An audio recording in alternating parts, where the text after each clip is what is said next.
इस चैप्टर में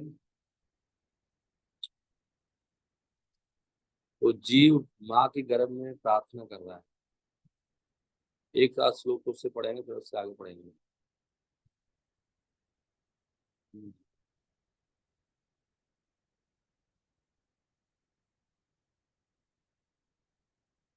ये श्लोक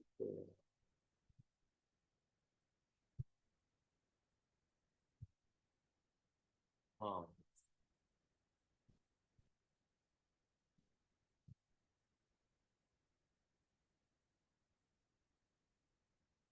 ये 8वां श्लोक पढ़िए।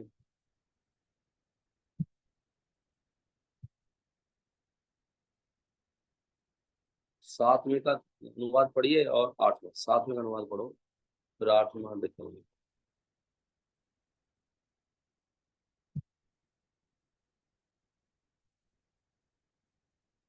7वां श्लोक, 31वां अध्याय।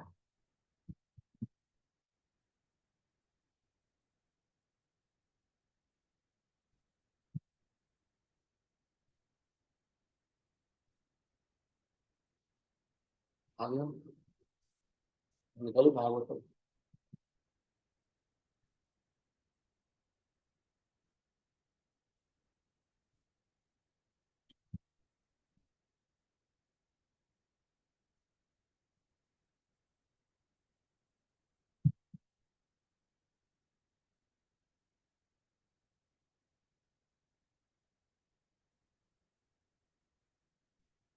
टाइम पे लगा।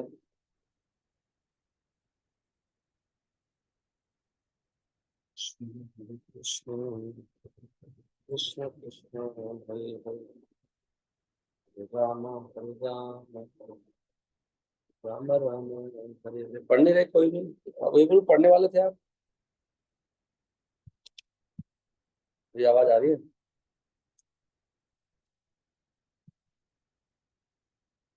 क्या हुआ? 31 माता के खाए कड़वे, तीखे, अत्यधिक नमकीन या खट्टे भोजन के कारण शिशु के शरीर में निरंतर पीड़ा रहती है, जो प्राय असह्य होती है। ये जब हम लोग माँ के गर्भ में होते हैं, वहां का वर्णन कर रहे हैं कि जीव की गति कैसे जीव जीता है संसार में, कैसे आता है। अभी हम भूल जाते हैं, लेकिन यहाँ पे जो लिखा है वो परम सत्य है। इसमें लिखा है असह्य पीड़ा होती है, असह्य सहन नहीं होती वो। इतनी पीड़ा का अनुभव करता है बच्चा अंदर पेट में। माता के गर्भ में स्थित शिशु की शारीरिक अवस्था का पूरा वर्णन कर पाना असंभव है। ऐसी स्थिति में रहना अत्यंत कठिन होता है, किंतु फिर भी शिशु को उसी में रहने ही पड़ता है। चेतना का ठीक से विकास न होने के कारण शिशु इसे सहन करता है, अन्यथा वह मर जाए। यह माया का आशीर्वाद है, जो कष्ट सहने वाले शरीर को ऐसी भीषण यातना सहने की शक्ति प्रदान करता है। झिल्ली से लिपटा, नेक्स्ट वर्स, झिल्ली से लिपटा और बाहर से आंतों द्वारा ढका हुआ शिशु उदर में एक और पड़ा रहता है। पेट में ऐसे रहता है, एक और पड़ा रहता है। झिल्ली से लिपटा, उलबेना, उलबे मतलब झिल्ली, झिल्ली से लिपटा और बाहर से आंतों द्वारा ढका हुआ, आंतों से। अच्छा, उसका सिर उसके पेट की ओर मुड़ा रहता है, मुड़ा हुआ रहता है, और उसकी कमर तथा गर्दन धनुषाकार में मुड़े रहते हैं। यदि किसी बड़े मनुष्य को उस अवस्था में रखा जाए जिसमें एक शिशु उदर के भीतर सभी प्रकार से फंसा हुआ रहता है, तो उसके लिए कुछ क्षण भी जीवित रहना दूभर हो जाएगी। दुर्भाग्यवश हमें ये सारे कष्ट याद नहीं रहते, दुर्भाग्यवश कह रहे हैं। और हम इस जीवन में प्रसन्न रहने का प्रयत्न करते हैं। हम जन्म मृत्यु के पास से आत्मा को मुक्त करने की भी चिंता नहीं करते। यही हमारी सभ्यता का दुर्भाग्य है कि ये बातें ठीक से समझाई नहीं जाती, जिससे लोग संसार की नाजुक स्थिति को समझ सकें। इस तरह शिशु पिंजरे के पक्षी के समान बिना हिले डुले रह रहा होता है। उस समय यदि शिशु भाग्यवान हुआ तो उसे विगत 100 जन्मों के कष्ट स्मरण हो जाते हैं और वह दुख से उन्हें आहें भरता है, दुख से आहें भरता है। भला ऐसी दशा में मन शांति कैसे संभव हो? शर्म की नाम विन्दते, शर्म क्या? मन की शांति। शर्म का मतलब मन की शांति होती है। सिमरण दीर्घम अनुच्छासम, आहें भरता है, अनुच्छ्वासम, श्वासम। जन्म सत्र उद्भवम, 100 जन्म के उसके कष्ट याद आते हैं। सिमरण दीर्घम, अंदर पेट में। तात्पर्य इस प्रकार है, जन्म के बाद शिशु भले ही विगत जीवन के कष्टों को भूल जाए, किंतु जब हम बड़े हो जाते हैं तब श्रीमद् भागवत जैसे प्रमाणिक शास्त्रों को पढ़कर इतना तो समझ सकते हैं कि जन्म तथा मृत्यु के समय कितनी यातनाएं भोगनी पड़ती हैं। यदि शास्त्रों में हमारा विश्वास नहीं है तो अलग बात है, किंतु यदि ऐसे शास्त्रों के प्रमाण पर हमारा विश्वास है तो हमें अगले जन्म में इससे मुक्त होने की तैयारी करनी चाहिए। ऐसा इसी मनुष्य जीवन में संभव है। जो इन संकेतों की परवाह नहीं करता वह आत्मघात करता है। कहा गया है कि मनुष्य जीवन ही माया के अंधकार को या भव सागर को पार करने का एकमात्र साधन है। हमारे पास यह मनुष्य शरीर अत्यंत सक्षम नाव के समान है और गुरु ही इसका अत्यंत दक्ष कप्तान है। शास्त्रीय आदेश अनुकूल हवाओं के समान है। यदि इन सारी सुविधाओं के रहते हुए भी हम अज्ञान के सागर को पार नहीं कर पाते तो हम जानबूझकर आत्मघात कर रहे होते हैं।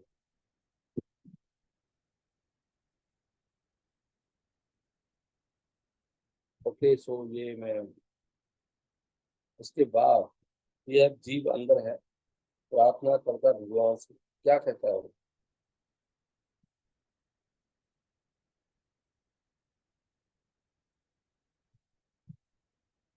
भगवान से प्रार्थना करता है, वो कैसे कह रहे हैं? ये 12वें श्लोक में बता रहे हैं। जीव अंदर प्रार्थना कर रहा है भगवान से, उसको स्वर्ग में कष्ट याद आए हैं। मैं उन भगवान के चरण कमलों की शरण ग्रहण करता हूँ जो अपने विभिन्न नित्य स्वरूपों में प्रकट होते हैं और इस भूतल पर घूमते रहते हैं। मैं उन्हीं की शरण ग्रहण करता हूँ क्योंकि वे ही मुझे निर्भय कर सकते हैं और उन्हीं से मुझे यह जीवन अवस्था प्राप्त हुई है जो मेरे अपवित्र कार्यों के सर्वथा अनुरूप है।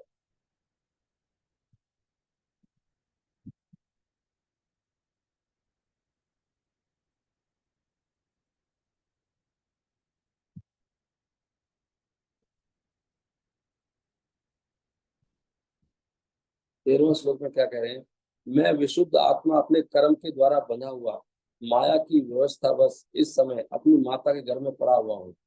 मैं उन भगवान को नमस्कार करता हूँ जो यहाँ मेरे साथ है, किंतु जो अप्रभावित है और अपरिवर्तनशील है। वे असीम है किंतु संतप्त हृदय में देखे जाते हैं। मैं उन्हें सादर नमस्कार करता हूँ। संतप्त हृदय मतलब 13वां श्लोक, एक मिनट रुको। हरे कृष्ण कृष्ण कृष्ण। संतप्त हृदय क्यों लिखा है? कौन के हृदय में देखे जाते हैं भगवान?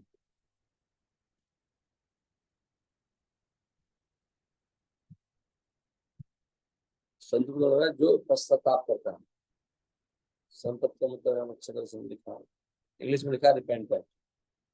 मतलब जो व्यक्ति पश्चाताप करता है ना कि प्रभु मुझसे, जो हमेशा सोचता है कि मुझसे कितनी बड़ी गलती हो गई है, मैं कितना बड़ा अपराधी हूँ, ऐसे हृदय में भगवान दिखाई देते हैं। इंपॉर्टेंट है। वो ऐसे बता रहा है, खुद ही जीव बोल रहा है ऐसे भगवान कैसे दिखते हैं। तो जीव इतनी प्रार्थना कर लेता है अंदर, उसके पश्चात मैं अपने इस पंचभूतों से निर्मित भौतिक शरीर में होने के कारण परमेश्वर से विलग हो गया हूँ। फल फलता मेरे गुणों तथा इंद्रियों का दुरुपयोग हो रहा है। यदि मैं मूलतः आध्यात्मिक हूँ, चूंकि ऐसे भौतिक शरीर से रहित होने के कारण भगवान प्रकृति तथा जीव से परे हैं और चूंकि उनके आध्यात्मिक गुण महिमा में है, अतः मैं उन्हें नमस्कार करता हूँ। फिर प्रार्थना चल रही है।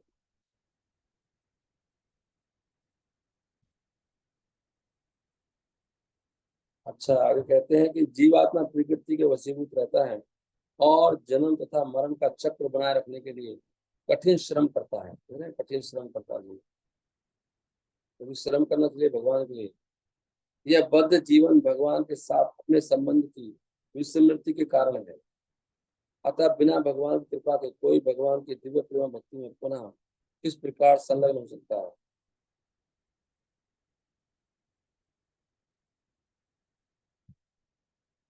भगवान की कृपा के बिना कोई भगवान की सेवा में नहीं लग सकता। तो भगवान को भूलने के कारण ही जीव के सारे परेशानियां हैं। ये जीव समझ नहीं पाता है कि मैं भगवान की भक्ति नहीं कर रहा, इसलिए हमें समस्याएं आ रही हैं।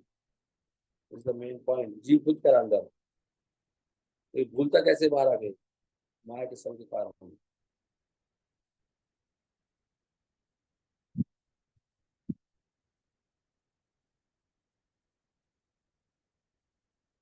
प्रार्थना कर रहा जीव, मैं अपनी अपनी माता के उदर में पढ़ रहा हूँ 17, रक्त मल तथा मूत्र के कूप में गिरकर और अपनी माँ की जठरग्नि से दग्ध देहदारी जीव बाहर निकलने की व्यग्रता में महीनों की गिनती करता है और प्रार्थना करता है, हे भगवान, ये अभागा जीव कब इस कारागार से मुक्त हो पाएगा। बाहर निकलने के लिए भी बहुत समस्या है, फंस जाते हैं अंदर जाके। बाहर तो आ गए फिर क्या करेंगे। हे भगवान, आपकी अति कृपा से मुझ में चेतना आई। यद्यपि मैं अभी केवल 10 मास का हूँ, पतित आत्माओं के मित्र भगवान की इस अति कृपा के लिए कृतज्ञता प्रकट करने के हेतु मेरे पास हाथ जोड़कर प्रार्थना करने का कुछ है ही क्या। तो कह रहे हैं कृतज्ञता हो रहा है, कृतज्ञता। कृतज्ञता एहसान मानना भगवान की अति कृपा के लिए, कृतज्ञता प्रकट करने के लिए हेतु मेरे पास हाथ जोड़कर प्रार्थना करने का कुछ है ही क्या। तो भगवान को हमें भी, हम भक्ति में आ गए हैं तो इसके लिए हमेशा धन्यवाद करते रहना चाहिए। ऊपर लिखते हैं तात्पर्य में, हमें भगवान के प्रति कृतज्ञ होना चाहिए क्योंकि वे हमें सदैव सुखी बनाना चाहते हैं। हरि बोल। हमारे पास भगवान को उनकी भलाई का बदला चुकाने के लिए पर्याप्त साधन नहीं है। अतः में अतः हम केवल कृतज्ञता का अनुभव कर सकते हैं और हाथ जोड़कर उनकी प्रार्थना कर सकते हैं।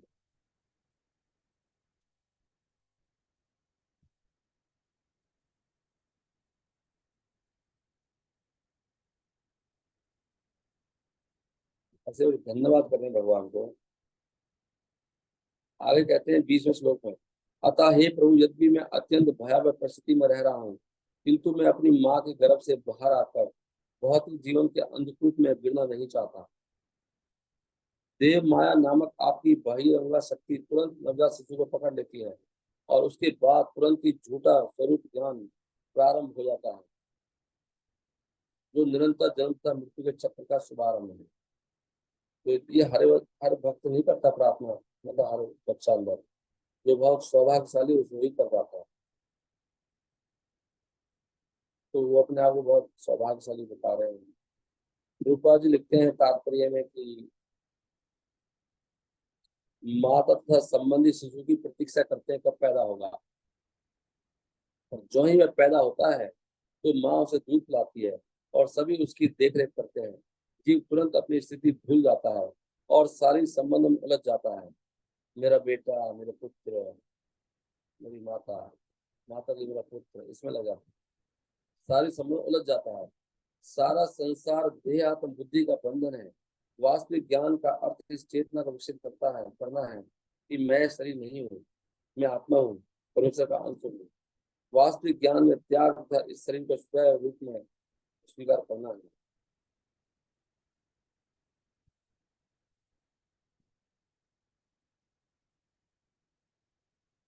सही है ना।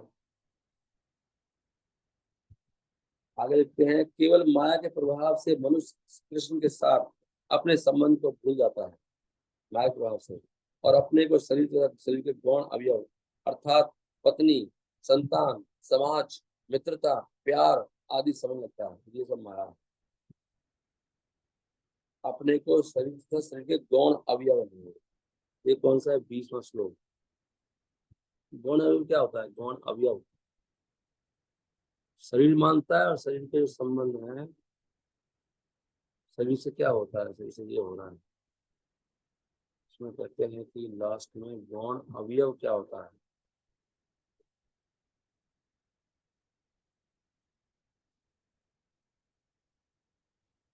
बड़े मतलब शरीर के प्रोडक्ट अवयव बोलते हैं। इस शरीर के प्रोडक्ट है कौन? पत्नी, संतान, समाज, मित्रता, प्यार आदि समझता है। इस प्रकार वह माया का शिकार हो जाता है और उसका निरंतर जन्म तथा मृत्यु का भौतिकवादी जीवन और भी कठिन बन जाता है। ये सब माया है। जब ये कोई किसी का नहीं है दुनिया में, कोई किसी के साथ नहीं जा रहा, ना आ रहा है।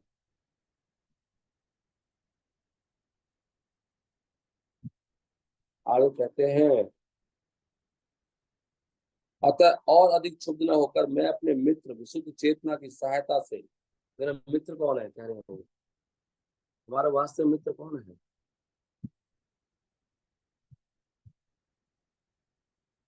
हमारा मित्र है शुद्ध चेतना। जब हमारी चेतना केवल कृष्ण भक्ति की सोचे, वो मेरा मित्र है। ऐसी चेतना, विशुद्ध चेतना मेरा मित्र है वो। हम्म, तस्मात् अहम विगत विप्लवा उतर से आत्मान आसुतम सा सुहृद आत्मना सुहृद आत्मना एवा भूय यथा व्यसनम एतत् अनेक रंध्रम मामे भविष्यत् उपसादित विष्णु पादा। मित्र की बुद्धि से सुहृद आत्मा, हमारी मित्र कौन है? वो बुद्धि जो केवल कृष्ण के अलावा किसी को पहचानती। मैं कृष्ण का हूँ, कृष्ण मेरे हैं, बस मेरा कोई भी दुनिया में। ऐसी चेतना को कहते हैं सुहृदा। सुहृदा मतलब मित्र, आत्मा। तस्मात् अहम विगत विप्लवा, अब मैं सबको छोड़ दूंगा। ऐसी व्याकुलता उद्र से अपना उद्धार करूंगा। आत्मान अपना उद्धार करूंगा। आंसू शीघ्र ही अंधकार से मुक्त हो जाऊंगा। सुहृद आत्मना एवं भूया, ये सब दयनीय स्थिति है। ये तो अनेक रंध्रम, मैं कितने गर्भों में पड़ा रहा, नहीं प्रवेश करूंगा। माँ मैं भविष्य उपसादित विष्णु पादा, कहते हैं अब मैं दोबारा माँ के गर्भों में नहीं जाऊंगा। क्यों से बचूंगा? विष्णु पादा, विष्णु के चरणों में जाऊंगा केवल। ये कह रहे हैं कपिल भगवान, कहते हैं फिर आगे 22 में, अभी तक गर्भ में स्थित इस 10 मास के जीव की भी ऐसी कामना होती है, किंतु जब वह भगवान की स्तुति करता रहता है, तभी प्रसूति काल की वायु औंधे मुंह पड़े हुए उस शिशु को बाहर की ओर धकेलती है, जिससे वह जन्म ले सके। तो अंदर जो प्रसूति काल की वायु होती है, वायु से चल रहा सारा सिस्टम, प्रेशर आता है औंधे मुंह। औंधे मुंह में नीचा मुंह होता है उसका, उसको धकेल देती है, बाहर आता बच्चा। जैसे ही बाहर आता तो क्या होता है? वायु द्वारा सहसा नीचे की ओर धकला जाकर अत्यंत कठिनाई से सिर के बल श्वास रहित तथा तीव्र वेदना के कारण शरीर से विहीन शिशु बाहर आता है। बहुत कष्ट होता है उस समय। पूरी इसकी याददाश्त शक्ति चली जा चुकी होती है कष्ट के कारण। श्वास चलने देते हैं, बेहोश होता है। इस प्रकार वह शिशु मल तथा रक्त से सना हुआ पृथ्वी पर आ गिरता है और मल से उत्पन्न कीड़े के समान चक्कर आता है। उसका श्रेष्ठ ज्ञान नष्ट हो जाता है और वह माया के मोहजाल में विलपता है। हरि बोल। माया के मोह जाल में विलप रहा है, विलप रहा है, विलपता है। रोरयति, श्लोक में लिखा रोरयति, जोर से चिल्लाता है, रोता है।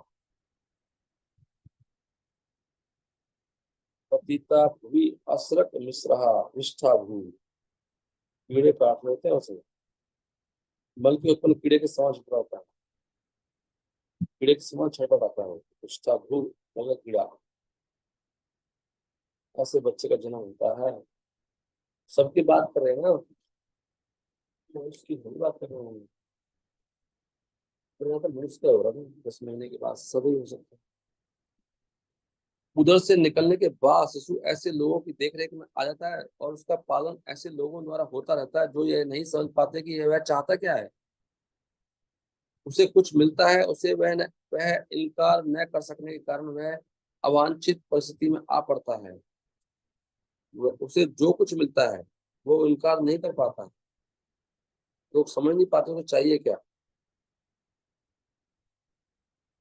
बच्चा क्या बताएगा उसे कहाँ दर्द हो रहा है? वो तो चींटी काट रही हो, माँ सोचती है भूखा है, लिखा है ऐसी बातें। वह सोचती है उसके पेट में दर्द होगा जिससे वह रो रहा है, अतः उसे उसे कड़वी दवा लाकर देती है। शिशु उसे पसंद नहीं करता है, किंतु उसे मना भी नहीं कर सकता। इस तरह वह अत्यंत विषम परिस्थिति में पड़ जाता है और उसे कष्ट बढ़ते ही जाते हैं। ऐसे बच्चा बचपन में दुख पाता है। पसीने तथा कीड़ों से भरे हुए मैले कुचले बिस्तर पर लिटाया हुआ शिशु खुजलाहट से मुक्ति पाने के लिए अपने शरीर खुजला भी नहीं सकता। बैठे खड़े होने या चलने की बात तो दूर रही। तो इस प्रकार बच्चा बचपन में बहुत ज्यादा परेशान रहता है।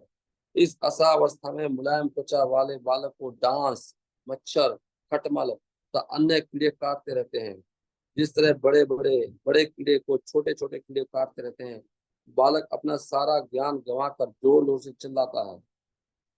इस तरह उसका जीवन बीतता है, फिर वो बड़ा हो जाता है।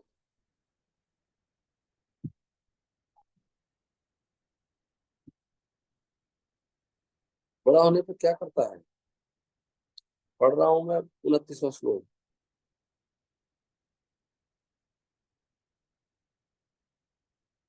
इसमें लिखे चलो इसको पढ़ देता हूँ।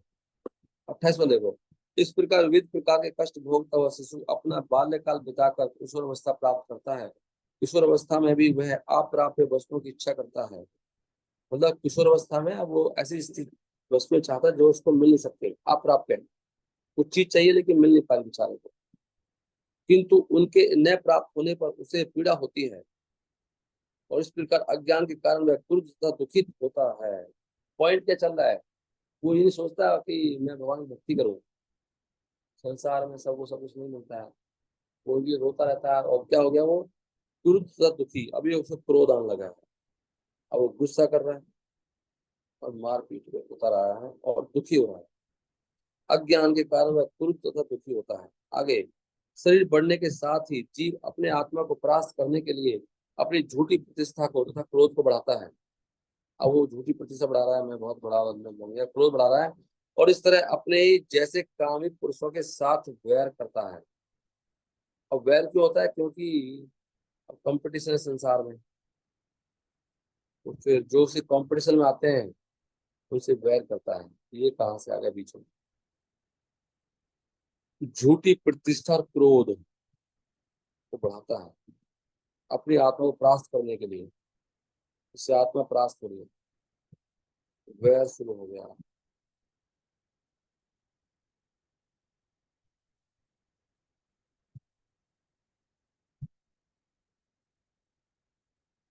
काम क्रोध, इसमें तात्पर्य में लिखा है काम वासना वास्तव में रजोगुण से उत्पन्न होती है, और काम इच्छा की तृप्ति न होने पर वह तमोगुण पद पर क्रोध में मतलब क्रोध मतलब तमोगुण आ गया उसको। पहले कामना आई, रजोगुण से कामना पूरी नहीं हुई उसकी, फिर तमोगुण आ गया। जब अज्ञान, 22वां तात्पर्य पढ़ रहा हूँ, 29 होगा। जब अज्ञान आत्मा को आच्छादित कर लेता है तो जीव नार के जीवन की सर्वाधिक अधम स्थिति में आ जाता है, नरक। इसमें नरक के बारे में आएगा आगे। अब नरक की तरफ बढ़ रहा है। ऐसे अज्ञान से जीव पंचतत्वों से निर्मित भौतिक शरीर को स्वयं मान लेता है। इस भ्रम के कारण वह क्षणिक वस्तुओं को निजी समझता है और अंधकार में क्षेत्र में अपना अज्ञान बढ़ाता है।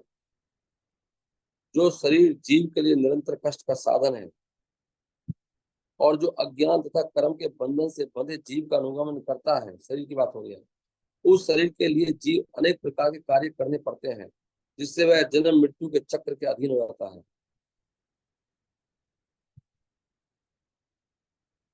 ये शरीर जो है हमारा निरंतर कष्ट का साधन है, और जो अज्ञान तथा कर्म के बंधन से बंधे जीव का अनुगमन करता है।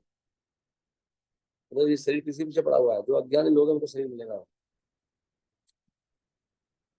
और शरीर के लिए जीव अनेक प्रकार के कार्य करने पड़ते हैं, शरीर के लिए तो करना पड़ता है। तो कष्ट कौन दे रहा है? काम भी क्यों करना पड़ता है शरीर के लिए? तो शरीर कष्टों का घर है, और बाद में तो इसमें आएगा ही कष्ट, बुढ़ापा, मृत्यु, बीमारी। तो शरीर क्या है? कष्ट का साधन है, दिस द पॉइंट। तदर्थम कृत्य कर्मा यत् बद्ध याति संस्कृति में। ददत कलेशम अविद्या कर्म बंधना, ये कलेश देता है, सही कलेश का साधन है।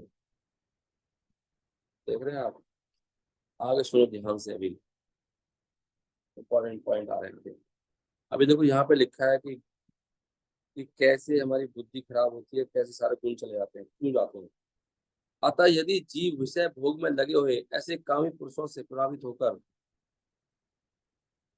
अब व्यक्ति संसार में देखता है लोग सुख भोग रहे हैं, हम भी भोगेंगे, टीवी देखता है, फिल्म से देखता है, हम भी करेंगे वही, हम भी गाने गाएंगे।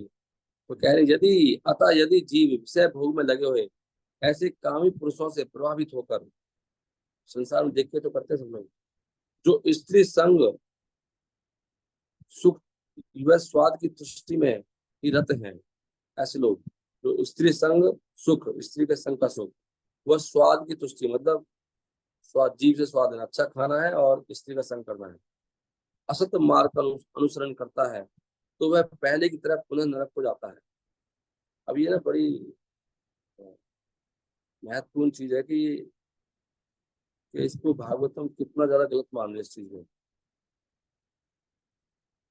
स्त्री के संग का स्वाद लेना और जिह्वा का स्वाद, तो भागवतम की दृष्टि, हालांकि पूरा संसार इसमें लगा हुआ है, लेकिन भागवतम कह रही है कि नरक में जाता है व्यक्ति ये सब करने से, तो वह पहले की तरह पुनः नरक हो जाता है। नरक से आया था, मतलब नरक में रहने के बाद, कुत्ते बिल्ली की योनि के बाद ये मनुष्य शरीर मिलता है नरक में। इसमें लिखा है तमिश्र अंतमिश्र नरक में रहता जीव, उसके बाद उसको ये मनुष्य योनि प्राप्त होती है, और फिर दोबारा से मनुष्य योनि से भी दोबारा फिर नरक में जाता सीधा, तमिश्र और अंतमिश्र, तो लिखा है तात्पर्य में। देखो यहाँ पे लिखा है कि ये बहुत कष्टों के बाद उसको ये मिलता है। तात्पर्य पढ़ो देखो, यह बताया जा चुका है कि बद्ध जीव को अंध तमिश्र तथा तामिस नरकों में डाला जाता है, और वहां पर कष्ट उठाने के बाद उसे कुत्ता या सूकर का नारकीय शरीर प्राप्त होता है। ऐसे जन्मों के पश्चात पुनः मनुष्य शरीर प्राप्त करता है। कपिल देव ने यह भी बताया है कि मनुष्य किस प्रकार जन्म लेता है, सब है ना ये सब। तो अभी क्या हो रहा है, यहाँ लिखा है कि यदि इतने कष्टों के बाद उसे मनुष्य शरीर प्राप्त हो, और यदि वह अपना अमूल्य समय ऐसे लोगों की संगति में नष्ट करे जिनका संबंध विषयी जीवन और चटपटे भोजन से ही हो, तो सहज ही वह पुनः उन्हीं अनतमिष तथा तामिस नरकों में जाता है। साफ लिख रहे हैं।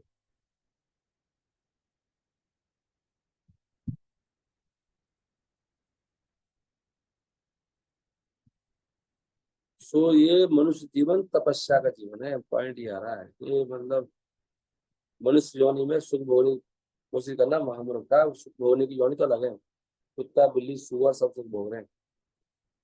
मनुष्य जीवन केवल तपस्या के लिए है, दिन रात, नहीं तो नरक है सीधा। भागवतम कभी गलती हो सकती है, ये नरक में लेके ही जाएगी। सुनो आगे ध्यान से, मेन पॉइंट, वह सत्य, ये सारे, ये सारी, अब ये सारे जो गुण है ना, ये सब भाग जाते हैं, ये सब दो चीज से, स्त्री संग का सुख और जीव का स्वाद। बाहर में खाओ बिना प्रसाद, दो चीजें, दो ही लोग स्वाद लेते हैं, और कोई स्वाद नहीं है।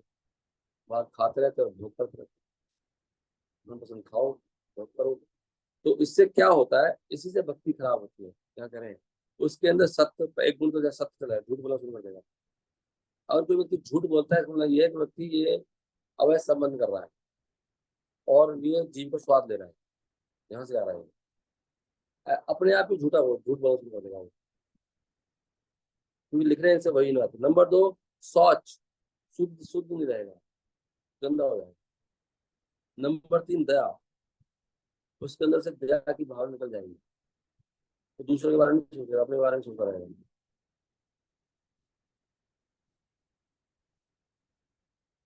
बता रहे हैं गुण साथ करते हैं, सत्य, शौच, स्वच्छता चली जाएगी,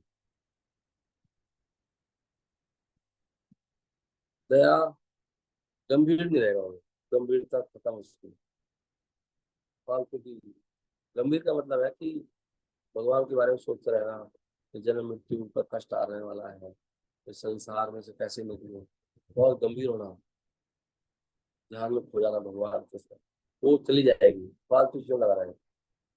तीसरा, आध्यात्मिक बुद्धि गायब हो जाएगी, उसकी बुद्धि बिल्कुल भौतिक हो जाएगी, कुछ समझ में नहीं आएगा उसको। एक, दो, तीन, चार, पांच हो गए। छठा, लज्जा गायब, बेशर्म हो जाएगा, कोई फर्क नहीं पड़ेगा उसको। उसके बाद संयम, संयम नहीं रख पाएगा। कितने हो गए? एक, दो, तीन, चार, पाँच, छह, छठा हो गया।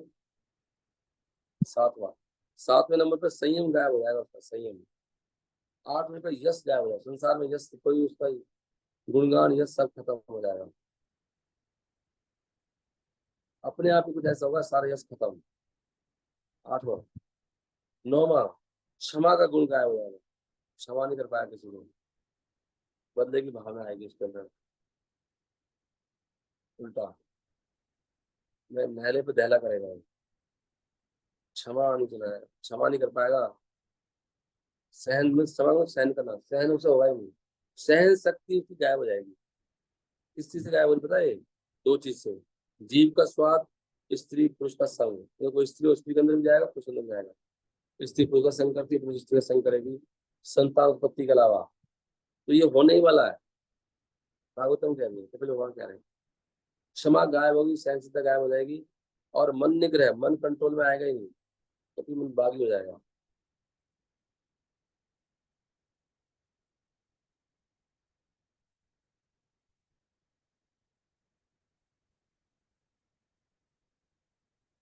ग्यारहवा, इंद्रिया को कंट्रोल नहीं रहेगा।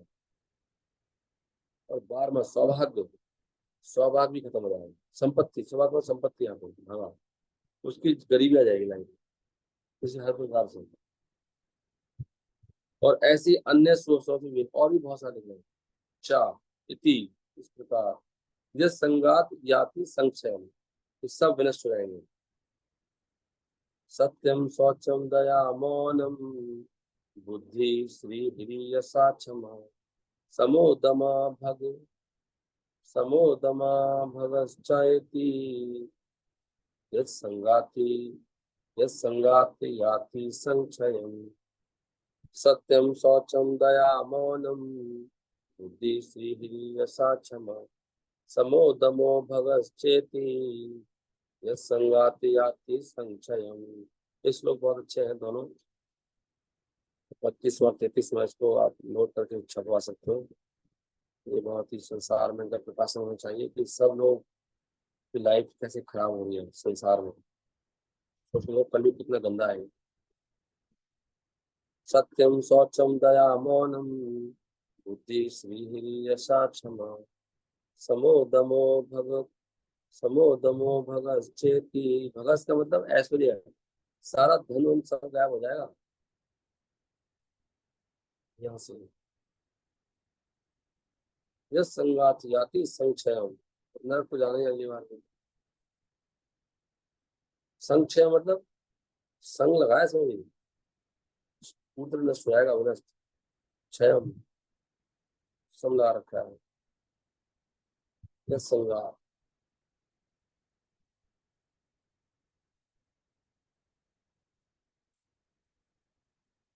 रूपाली लिखते हैं तात्पर्य में, जिन्हें विषयी जीवन की लत पड़ चुकी है, वे न तो परम सत्य का अभिप्राय समझ सकते हैं, न अपनी आदत सुधार सकते हैं।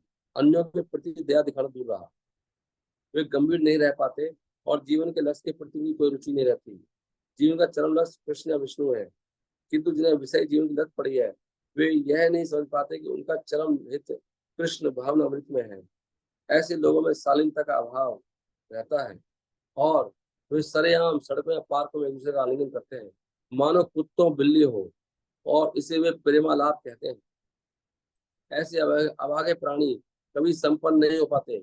कुत्ते बिल्लियों जैसा आचरण उन्हें कुत्ते बिल्ली के पद पर ला देता है। वे अपनी भौतिक स्थिति को सुधार नहीं पाते, प्रसिद्ध होना तो दूर रहा। ऐसे मूर्ख कभी कभी तथाकथित योग का दिखावा करते हैं, किंतु योग का जो मुख्य उद्देश्य है, इंद्रिय तथा मन को वश में करना, उसमें वे असमर्थ रहते हैं। ऐसे लोगों को जीवन में ऐश्वर्य प्राप्त नहीं होता, दूसरे शब्दों में वे अत्यंत अभागे हैं। आगे कहते हैं, मनुष्य को चाहिए कि ऐसे अभद्र मतलब अशांत मूर्ख की संगति ना करे, जो आत्म साक्षात्कार के ज्ञान से रहित हो और स्त्री के हाथों का नाचने वाला कुत्ता बनकर रह गया हो। तो कितने कठोर शब्द यूज कर रहे हैं भगवान। तात्पर्य में लिखते हैं, यदि किंतु यदि कोई किसी शूद्र या ऐसे मूर्ख व्यक्ति की संगति करे जो स्त्री के हाथों में नाचते कुत्ते की तरह हो, तो वह प्रगति नहीं कर सकता।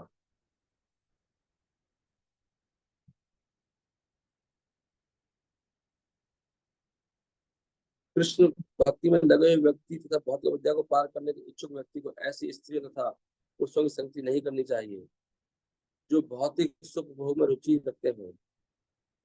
इसलिए ऐसे भक्तों को संग करना चाहिए जिनका कोई रुचि ना हो, उनका लक्ष्य केवल कृष्ण हो। तो आप भी ऐसे हो जाओगे। अन्य किसी वस्तु के प्रति आसक्ति से उत्पन्न मुग्धता तब बंधन उतने पूर्ण नहीं होते जितने कि किसी स्त्री के प्रति आसक्ति से, तो उन व्यक्तियों के साथ जो स्त्रियों को कामी रहते हैं। भगवान कह रहे हैं सबसे ज्यादा बंधन इस चीज से होता है, ऐसे पुरुष का संकल्प जो कामी है या स्त्री के प्रति जो आसक्त है।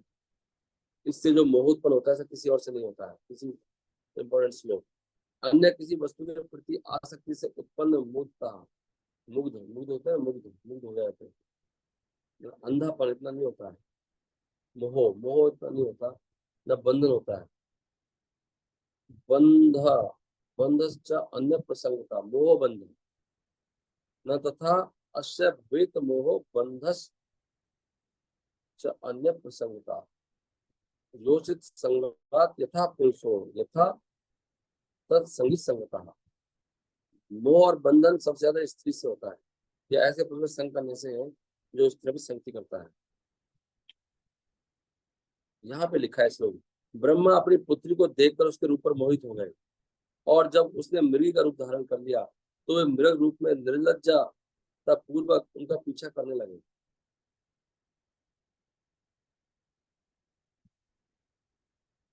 भगवान बता रहे हैं अपने भगवान ब्रह्मा के बारे में। ब्रह्मा का अपनी पुत्री के रूप पर मोहित होना तब भगवान के मोहनी रूप पर शिव जी का मोहित होना, ये ज्वलंत उदाहरण हमें शिक्षा देते हैं। ज्वलंत उदाहरण गोपाल जी कह रहे हैं कि भगवान शिव भी मोहित हो गए और ब्रह्मा अपनी पुत्री में मोहित हो गए, कि ब्रह्मा तथा शिव जैसे देवता तक स्त्री की सुंदरता पर मुग्ध हो जाते हैं, वे सामान्य बद्ध जीव की क्या बिसात है। बताओ सामान्य जीव क्या करें। अतः हरेक को सलाह दी जाती है कि वे अपनी सगी पुत्री, अपनी माता या अपनी बहन तक से मुक्त भाव से ना मिले जुले, क्योंकि इंद्रिया इतनी प्रबल है कि मनुष्य प्रेमानंद हो जाता है और इंद्रिया पुत्री, माता या बहन का नाता नहीं देखती। अतः मदन मोहन की सेवा में लगकर भक्ति योग के द्वारा इंद्रियों को वश में करने का अभ्यास करना सर्वोत्तम होगा। भगवान कृष्ण का नाम मदन मोहन है, क्योंकि वे काम देव या काम वासना को वश में कर सकते हैं। केवल मदन मोहन की सेवा करने से मदन के आदेशों पर अंकुश लगाया जा सकता है, अन्यथा इंद्रियों को वश में करने के सारे प्रयास विफल होंगे। हरि बोल। ब्रह्मा द्वारा, श्लोक संख्या 37, उत्पन्न समस्त जीवों अर्थात मनुष्य देवता तथा पशु में जो से ऋषि, सॉरी, ब्रह्मा द्वारा उत्पन्न समस्त जीवों अर्थात मनुष्य देवता तथा पशु में से ऋषि नारायण के अतिरिक्त अन्य ऐसा कोई नहीं है जो स्त्री रूपी माया के आकर्षण के प्रति निश्चेष्ट हो। साफ लिखा है। तो कोई कहता नहीं कि मैं तो बहुत बड़ा धर्मात्मा हूँ, जो कि वो कपटी है, इसलिए दूरी बनाए रखो, ये कह रहे हैं। आदि जीव स्वयं ब्रह्मा, जिनसे मरीचि जैसे ऋषि उत्पन्न हुए, मरीचि से कश्यप मुनि और अन्य और कश्यप मुनि और मनु से विभिन्न देवताओं का मनुष्य को उत्पन्न किया गया, किंतु इनमें से ऐसा कोई नहीं जो स्त्री रूपी माया के जादू से मोहित न होता हो। समग्र संसार में ब्रह्मा से लेकर एक क्षुद्र चींटी तक सभी विषयी जीवन के प्रति आकर्षित होते हैं। इस भौतिक जगत का यही मूल सिद्धांत है। अपनी पुत्री द्वारा ब्रह्मा का मोहित होना ज्वलंत उदाहरण है कि स्त्री के प्रति कामशक्ति से कोई भी नहीं बच सकता। अतः माया की सबसे आश्चर्यजनक सृष्टि स्त्री है, जो बद्ध जीव को बंधन में रखती है। लास्ट श्लोक, तनिक स्त्री भगवान कहते हैं सुनो, अपनी माता को समझा रहे हैं।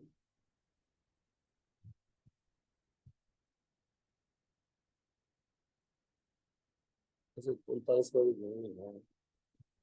सारे श्लोक तो ये चले जा रहे हैं।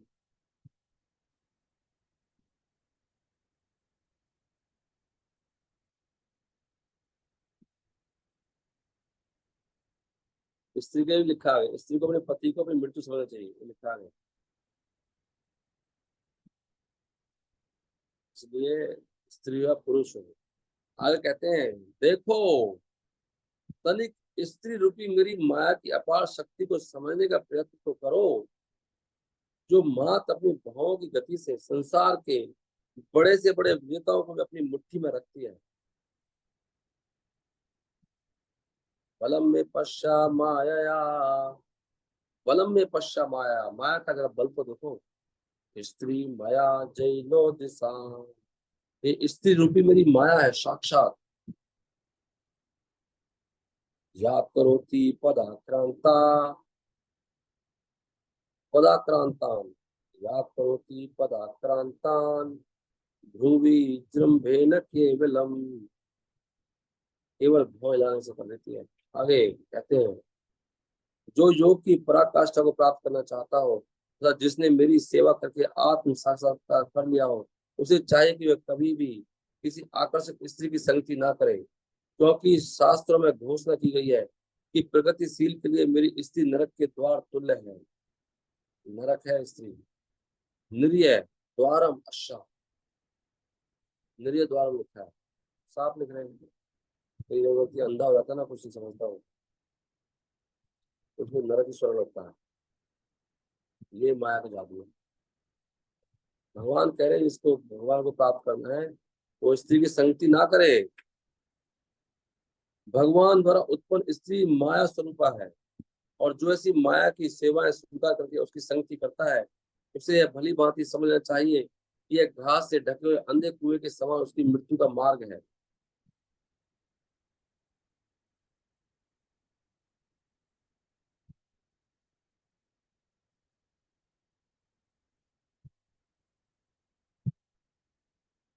मृत्यु है साक्षात।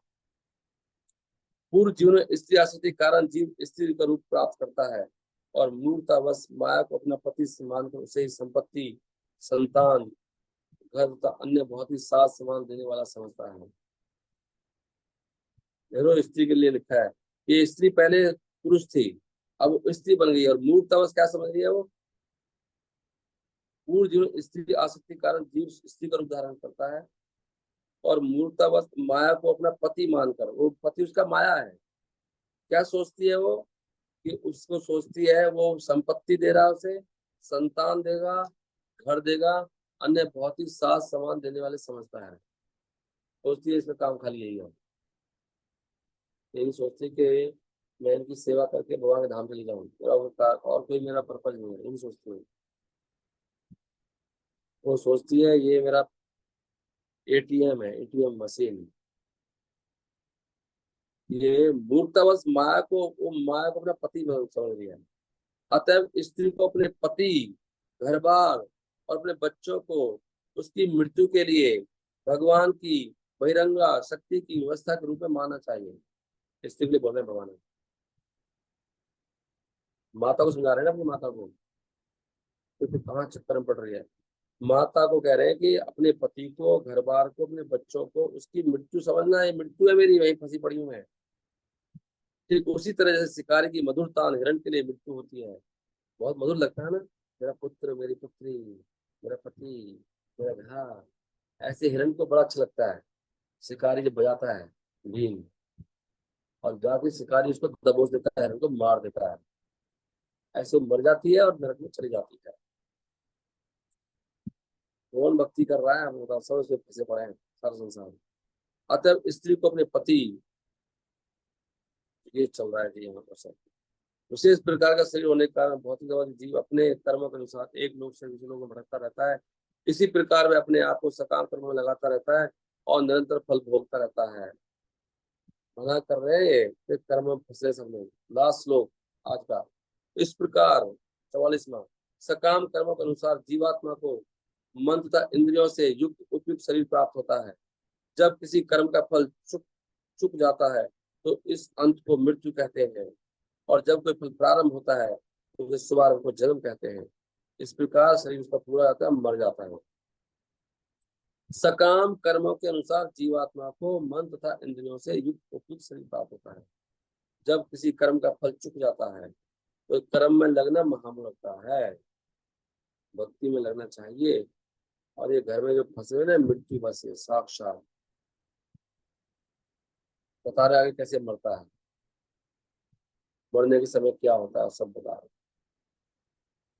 ये चैप्टर जो है ना 31वां, इसको 12 पढ़ते रहना चाहिए, अपनी जेब में रखना चाहिए चैप्टर, इसको पढ़ते रहो तो आगे खुली रहेंगी। श्री ग्रंथराज श्री भागवतम की जय, श्री प्रभुपाद की जय, निताई गौर प्रेमानंदे, हरि हरि बोल। Thank you very much. आप सब भक्तों का बहुत बहुत धन्यवाद। दिस इज, कहाँ क्यों नहीं आ रहे हो, अजीब सा क्यों हो रहा है। I want to stop recording, yes.